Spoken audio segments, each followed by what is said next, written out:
je vais vous raconter une de mes expériences de la loose. Parce que, je l'ai déjà dit plusieurs fois, mais moi, niveau capital social, niveau classement, moi, je suis plutôt, période collège-lycée, je suis septière, quoi. Je suis moyen moins. Ou vraiment bas, plus. Je sais pas trop si je suis en D2 devant être relégué ou si je suis en national devant être promu. Oui, je suis le DFCO, bah c'est bien l'image de ma région, c'est ça. Il se trouve qu'au collège, j'avais un pote. On l'appelait le Viandox. Pourquoi ? C'était un gars qui habitait pas très loin de chez moi, qui habitait dans le village d'à côté, et on l'appelait comme ça parce qu'il aimait bien la viande. C'était pas le dernier à être branché sur le truc, vous voyez. C'est-à-dire que moi, les premiers films de cul que j'ai vus, c'est chez mon pote le Viandox. Enfin non, pas du tout en fait, puisque j'ai vu des films de cul très très jeunes.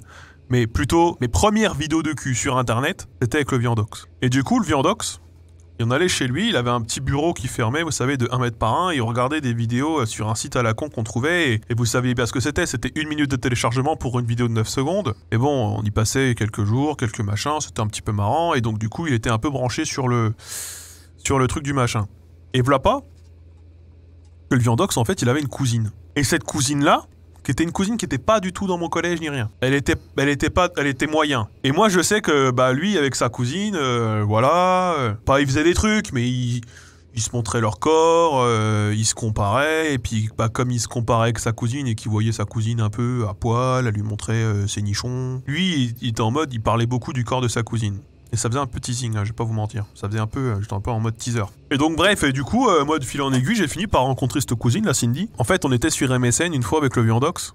Et il y avait sa cousine chez lui, et donc du coup, on parlait par webcam interposée, c'est-à-dire que finalement, on voyait rien à part une purée de couleurs, vous savez très bien ce que c'était, quand la connexion, elle pue du cul. En fait, le Viandox, il commence à m'arranger un coup avec sa cousine. Moi, je suis très chaud, pas parce que je la trouve particulièrement jolie, mais parce que il y a une pression sociale qui existe. Ceux qui sont célibataires et qui n'ont jamais été avec une meuf à 12 ans, c'est un peu des gens pas ouf, quoi. C'est un peu des gens, socialement parlant, ils valent moins. Et plus le temps passe, moins tu vaux.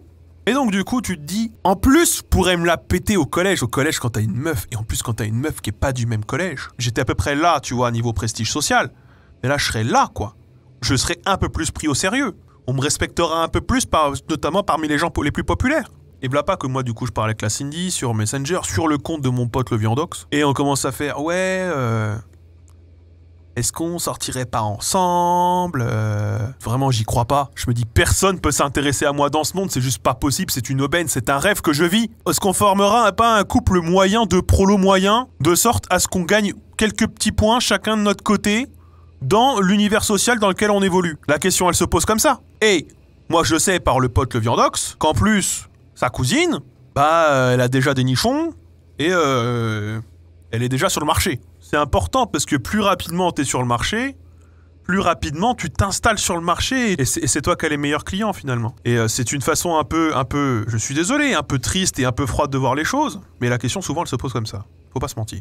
Et donc du coup, on commence à discuter et tout, et en fait elle a un plan, c'est la Haute-Marne, c'est compliqué, tout le monde est dans un village d'à côté, moi le pote Viandox c'est dans le village d'à côté, accessible en vélo, mais sa cousine, elle non, sa cousine elle vient de 3-4 villages plus loin, il y a au moins 15 km.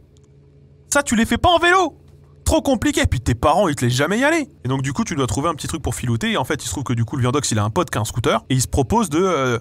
en gros il y a une espèce de plan qui se met en place, où en gros elle me dit vas-y d'accord, on sort ensemble et tout machin, et moi je suis en mode ouais d'accord vas-y ouais, c'est en essayant de faire le malin, en essayant de faire genre ouais je suis un peu intéressé mais pas trop, tu vois, falloir que tu prouves un peu, alors qu'en fait à la fin juste j'ai très envie et c'est complètement moi qui suis à sa disposition, on va pas se mentir hein, je veux faire le malin et le bonhomme, celui qui a des couilles, mais en fait à ce moment là j'en ai pas du tout.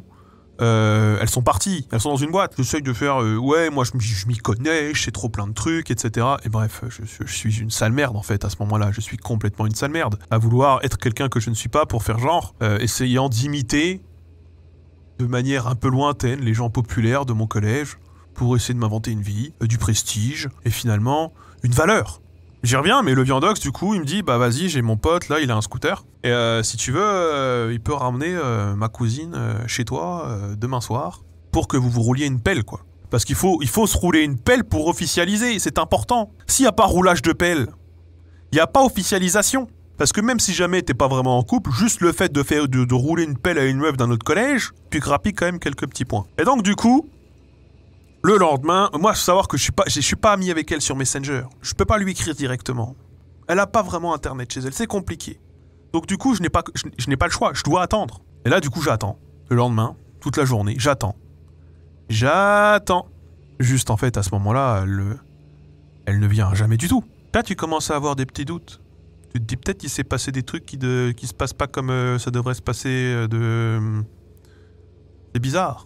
Et donc du coup, moi je parle à sur MSN, à mon pote Viandox, je fais ta cousine, du coup, petit empêchement? Alors, je finis par récupérer le numéro de sa cousine. Je me dis merde.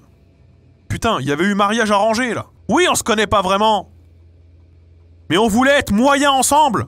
On voulait, chacun, dans notre collège, vanter le fait qu'on était avec quelqu'un que personne ne pourrait juger et dont on pourrait complètement surestimer la valeur auprès de nos amis pour essayer de nous-mêmes grappiller une place sur l'échiquier qui n'est pas la nôtre à l'origine. C'est ça le délire. On est d'accord. Le capital social, vous savez ce que c'est. Et là, elle me répond par message et elle me dit ouais, alors, effectivement, ça va pas être possible. Donc là, effondrement. Tsunami d'hormones. C'est pas possible. Et je trouve que cette meuf, elle habitait à Hortes. Et entre le moment où elle est rentrée de chez le Viandox, où elle parlait sur MSN, et le moment où elle devait venir, ben on a rencontré un autre. Et je crois, et je ne suis pas sûr, mais je crois que c'est le gars du scooter. Il avait le scooter. Pas moi. Moi j'étais le mec qui devait attendre devant chez lui dans le quartier de Pavillon. Ça veut dire quoi? Ça veut aussi dire qu'il avait 14 ans. Il en avait 2 ou 3 de plus que moi. J'avais aucune chance. Donc v'là pas que moi, je retourne au collège. Et mon pote Viandox, qu'aurait pu être celui qui vend mon idylle auprès des autres en disant tu sais, il est un peu plus mature que ce qu'il dit, puis il est pas comme ça, puis tu sais, c'est vrai qu'il joue encore un peu au Lego. C'est vrai, mais regarde quand même. Moi, ma cousine, il lui a mis une main au baigneur, hein. Bah non. Maintenant, ce qu'il allait dire, c'était ma cousine, elle l'a tège, direct. Elle s'est même pas donné la peine d'aller le voir. Petite déception.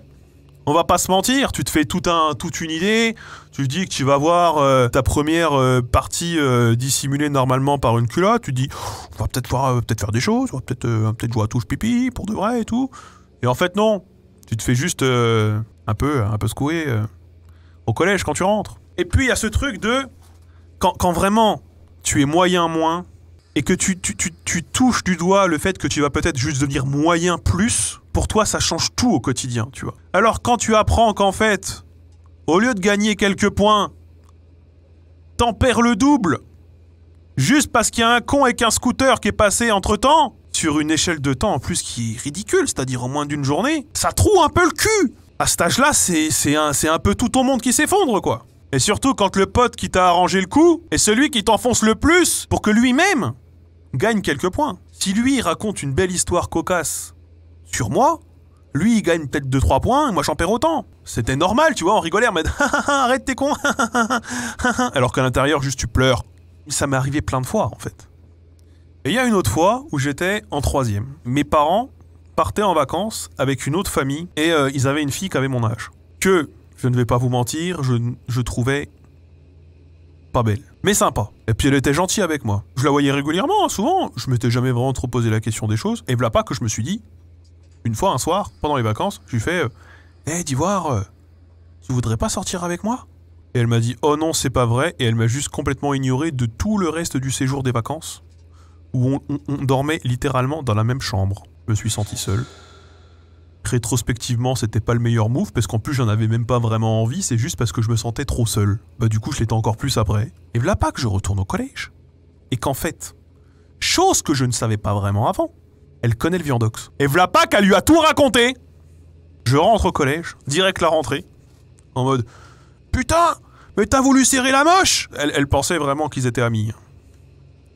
Lui visiblement avait une autre version. Et j'en ai bouffé pendant 1 mois, où moi, le loser de toujours, n'arrive même pas à serrer une moche. Le Viandox, il avait la bonne stratégie, je crois. Le Viandox, il est resté célibataire, tout seul, à se foutre de la gueule de ceux qui tentaient des trucs et qui se prenaient des râteaux. En disant que lui, il était célibataire, mais qu'il l'avait bien voulu. Ce qu'on peut retenir de tout ça, c'est que je sais que tout ce discours peut paraître un peu beauf, patriarcal, sexiste, etc. Mais en fait, c'est la réalité dans le monde dans lequel j'ai grandi. C'est-à-dire que quand t'es un homme, on attend de toi que tu sers les meufs qui rentrent sur le marché. Et plus t'es un mec qui sert vite, plus t'es un mec stylé à l'époque. Le problème, c'est que t'as la concurrence des plus grands que toi, qui eux n'hésitent pas du tout à taper dans les plus jeunes, parce que souvent ce sont des gens qui n'arrivent pas à taper dans leur catégorie d'âge. Et plus t'es moyen ou plus t'es moins, plus difficile c'est. Et donc plus t'es obligé de taper sur un autre établissement, ce qui est encore plus compliqué, surtout quand tu ne peux pas te déplacer et avoir d'autres moyens de locomotion. T'es obligé de passer par la famille de quelqu'un que tu connais. Le moyen de locomotion, à une époque où Internet arrive seulement en plus, c'est extrêmement important et ça fait toute la différence. Et il se trouve que moi, je n'ai jamais eu de moyen de locomotion. Ma première voiture à moi, ça fait 1 an que je l'ai. J'avais pas de mob, j'avais pas de scooter et si j'ai passé le permis à 18 ans, j'avais pas de voiture. Et oui, quand t'es une meuf, on attend de toi que tu rentres sur le marché, c'est tout à fait vrai. Et d'ailleurs, celles qui se préparent à rentrer sur le marché, et celles pour qui elles disent qu'elles sont intéressées, elles ont beaucoup de prétendants. L'embarras du choix, mais bon, l'embarras du choix entre les gens en chien à la campagne. Hein. Donc c'est beaucoup de choix, mais c'est pas forcément du choix qualitatif, quoi. C'est un peu comme quand tu vas au Leclerc au rayon jambon et que t'as que du premier prix, tu vois. C'est pas la boucherie, tu vois. Tu vois, c'est pas à la découpe, c'est pas le jambon à la découpe, tu vois. Après, vous avez peut-être grandi dans une région où il y a des loisirs. Hein. Moi, il n'y avait pas de loisirs à part quand t'es jeune, à part découvrir l'alcool, le cul et les dangers quels qu'ils soient et les dangers de mort quels qu'ils soient. Sinon, il y a rien à faire. Hein. Il y a R. Eh ouais. Putain de merde. Moi, ce que je retiens, c'est que les gens en misère sexuelle sont plus nombreux dans ce chat que les gens fans de poules et d'agriculture et finalement de la nature et de la campagne. Quelque part, ça donne du baume au cœur.